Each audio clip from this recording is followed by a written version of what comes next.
El viernes pasado se realizó una sesión importantísima del Tribunal Constitucional en Arequipa. Le damos la bienvenida al doctor Eloy Espinosa Saldaña, miembro de este tribunal, donde se discutió o se dejó al voto esta modificación del Congreso que tiene mucho que ver, del reglamento del Congreso, que tiene mucho que ver con lo que estamos discutiendo. Pero antes, le quería preguntar como jurista. Ahora mismo hay una cierta confusión con la candidatura de Daniel Urresti, porque ha circulado esta disposición del Jurado Electoral Especial de Lima Centro, me parece que es, donde le pide, entre otras, al Poder Judicial aclarar cuál es la situación del candidato en términos de una sentencia que se supone que está firme, que ha pasado por 2 instancias, pero habría una apelación ante la Corte Suprema. Es una sentencia de difamación, es una, de prisión suspendida, ¿no? Pero se supone que la ley te permite, no te permite, o te permite candidatear o no asumir el cargo de alcalde eventualmente. ¿Cómo es la figura? Por favor, aclárenos. Primero, agradecer la invitación. Gracias a usted. Y segundo, felicitarlos por el día. Entonces gracias. Casi entre tanta chamba casi nos hemos dado cuenta, pero bien, estamos. Pues, gracias. preferible es que haya chamba que no la haya. Sin duda. Entonces, siempre. bueno, vamos al tema que nos estás planteando. El tema es complicado porque finalmente hay casos en el ámbito penal donde la apelación, o sea, voy al superior para discutir la decisión tomada, implica la suspensión de la ejecución de la sanción. Entonces, aquí se están juntando varias cosas. Está el caso planteado por el homicidio, está el caso la cuestión de la difamación. Entonces, los dos casos están corriendo básicamente al mismo tiempo. Entonces, uno puede servir para no permitir la materialización de la sanción que podría venir por el otro, por lo menos de inmediato. Ahora, obviamente un condenado con sentencia firme, o sea, cuando ya no hay posibilidad de apelar, nada, y ya es el último pronunciamiento posible, no puede asumir un cargo de alcalde. No puede asumir un cargo. No, si estás condenado o no. Okay. O sea, es condenado con prisión efectiva, ¿no? Entonces, tampoco puede ser candidato. Bueno, es que candidato en el momento ya lo es. O sea, ya cumplió los requisitos para ser candidato y la situación de candidato va a ser. El problema es si alguna persona días antes de la elección, no estoy hablando de ningún caso en particular, entonces días antes de la elección se le condena. Entonces podría asumir... ¿Para qué va a ser candidato si no va a asumir el cargo? No, pero vamos por partes. Lo que pasa es que si se le condena días antes de la elección o se le condena después de la elección, pero antes de la asunción del cargo a quien sea elegido, vamos a tener que ver si estamos ante una decisión que es la última, que no tiene posibilidad de apelación, y estamos ante decisión que por el carácter del delito que se le condene, sea una decisión con prisión efectiva o no. Entonces, esas cosas hay que determinarlo. Por eso el escenario yo creo que ha hecho bien las autoridades competentes pidiendo información al Poder Judicial, decirle, aclárame en qué punto está este caso.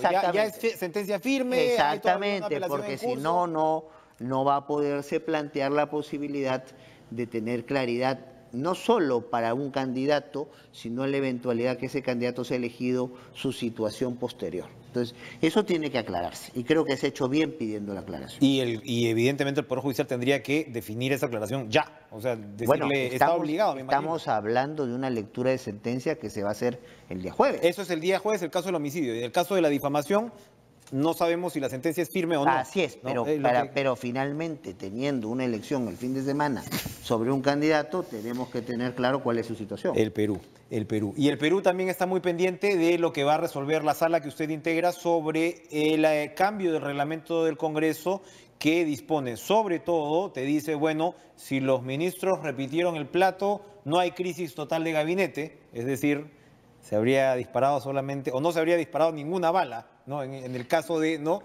Y lo otro, pues, define en qué momento, pues, es válida la cuestión de confianza o no. Es un tema de mucha importancia ahora mismo. Ahora, no es un tema fácil de entender y además, a diferencia de lo que pasa con Alberto, que es un político y está para opinar, el juez está para resolver y no para adelantar opinión. Entonces, está bien. Hay cosas que puedo comentar y otras que no. No le pido adelantar opinión, le pido que nos diga más o menos cuándo el país va a conocer la decisión del Esto es TC. muy fácil de decirlo. El tribunal tiene 30 días hábiles desde que se pase la audiencia para poder resolver. Y vamos a resolver antes, como en esta época vamos a resolver una serie de casos muy importantes también. Publicidad estatal. La ley de publicidad estatal. Eso va a venir en estos días también, ¿no? Sí, claro, porque ahí el plazo ya incluso ha ocurrido antes. Pensiones militares policiales. Hay una serie de casos muy importantes que están viniendo que se tienen que resolver definitivamente en el transcurso de este mes de octubre. Cuéntenos, por favor, cuándo una ley se declara inconstitucional y cuándo no, porque entiendo que ahí hay un tema de votación. Ustedes son 7. Entonces, ¿cuándo puedes declarar inconstitucional o cuándo no? Pongámonos en el escenario que no se pueda declarar la inconstitucionalidad de uno de estos casos de los que estamos hablando.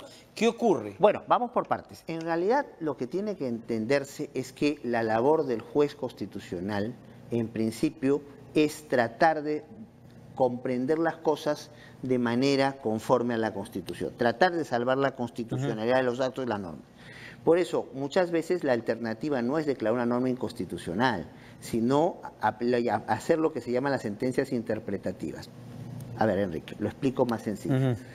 Todavía esta norma es constitucional si usted la interpreta de la manera 1, 2, 3. Si se sale de esa interpretación, ya le tengo que declarar la inconstitucionalidad. Entonces, una alternativa siempre es, en la búsqueda de lo que llamamos los abogados una interpretación conforme a la Constitución, decirle, esta norma que tiene 5 lecturas es válida todavía, es constitucional todavía si usted la lee de esta manera. Esa es una posibilidad. Ahora, para esa posibilidad no se necesita una votación calificada. Somos 7, con 4 basta para hacer eso. Entonces, ahora, para sí declarar una norma inconstitucional, es cuando no hay forma alguna de su lectura de salvar una interpretación conforme a la Constitución y se necesitan 5 votos. 5 votos. Ahora, pero todos los trascendidos, y no solo los trascendidos, pues, o sea, hasta ahora se han dado votaciones que son de 4. Esta fue en la ley antitránsfuga, por ejemplo, que también fue una sentencia interpretativa, como usted nos señala, porque no se llegó a los 5 votos para declarar la inconstitucionalidad. Y ahora se dice, lo he leído incluso, que hay presiones de ciertos sectores políticos, por ejemplo, con el voto del señor Blume, que es el presidente del Tribunal Constitucional, jurista que respetamos por lo demás, pero pues se dice que habría sectores no próximos a Fuerza Popular que le estarían sacando en cara pues que la hija del señor Inostroza fue practicante en el estudio Blume, que el estudio Blume contrató con municipalidades pues cuestionables como la de Burgos y la de el gobierno regional Callao. ¿Eso puede darse este tipo de presiones ante el voto de un magistrado del Tribunal Constitucional? Yo, después de trabajar 4 años con mis colegas, me niego a pensar que alguno de ellos vaya a manejar su voto en función de presiones. Pero ¿qué presiones hay? Hay. Bueno, pero ¿en qué cargo público importante no se quieren generar presiones a quien toma decisiones? O sea, decir lo contrario es ignorar las cosas. O sea, cuando un ministro, cuando un presidente, cuando un congresista, cuando un juez de una alta corte como la nuestra toma decisiones, hay presiones. Lo que pasa es que entonces la diferencia, lo que te permite trascender y cumplir tu trabajo a cabalidad, es no amedrentarse con las presiones. Y yo creo que por lo menos varios magistrados de este Tribunal Constitucional podrán estar de acuerdo o no con lo que se ha resuelto, pero nunca hemos cedido a presiones. Entonces ha habido presiones muy duras contra nosotros en lo personal, en lo familiar, y ahí hemos estado. Yo quiero pensar que esa pauta se va a mantener. Entonces, sin duda, las cosas que haya que explicar se tendrán que explicar hacia adentro de la institución. Entonces, eso estamos esperando nosotros y en cualquier caso que ocurra o algún tipo de cuestionamiento, pero sí quiero pensar, como ha venido siendo, es que independientemente de las discrepancias, no ha habido condicionamientos de los votos de alguno de los colegas. Claramente, para terminar, ustedes van a dar a conocer la decisión sobre el reglamento del Congreso después de este jueves, es decir, después de lo que sería la convocatoria del presidente del referéndum. Es que no hay otra manera. ¿Por qué?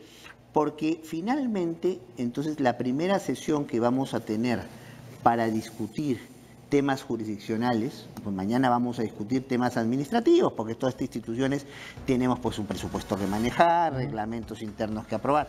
La primera discusión que vamos a tener sobre temas jurisdiccionales va a ser el jueves. Entonces es muy difícil que reuniéndonos recién el jueves tengamos un pronunciamiento sobre este caso, pero sin duda lo vamos a tener a la brevedad. Y me late que nos va a visitar dentro de pocos días porque van a haber varias decisiones que van a salir seguiditas. Bueno, y ahí sí nos va a poder explicar la letra pequeña de todo esto. Pues si me invitan, yo con todo gusto vengo. Porque sí, ley de publicidad estatal, reglamento del Congreso, ley de pensiones policiales militares, así que la cosa... No, sin duda hay un tema que hay que valorar, como bien planteaba Alberto antes. Una de las cosas que se dan en esta coyuntura, entonces, nos guste o no nos guste, es que el Tribunal Constitucional se ha posicionado como una instancia de composición y de mediación de conflictos bajo parámetros jurídicos, pero que son centrales para la vida del país. Magistrado Espinosa Saldaña, gracias por acompañarnos esta noche. Por la invitación. Vamos a una pausa, regresamos con lo último de Cara a Cara.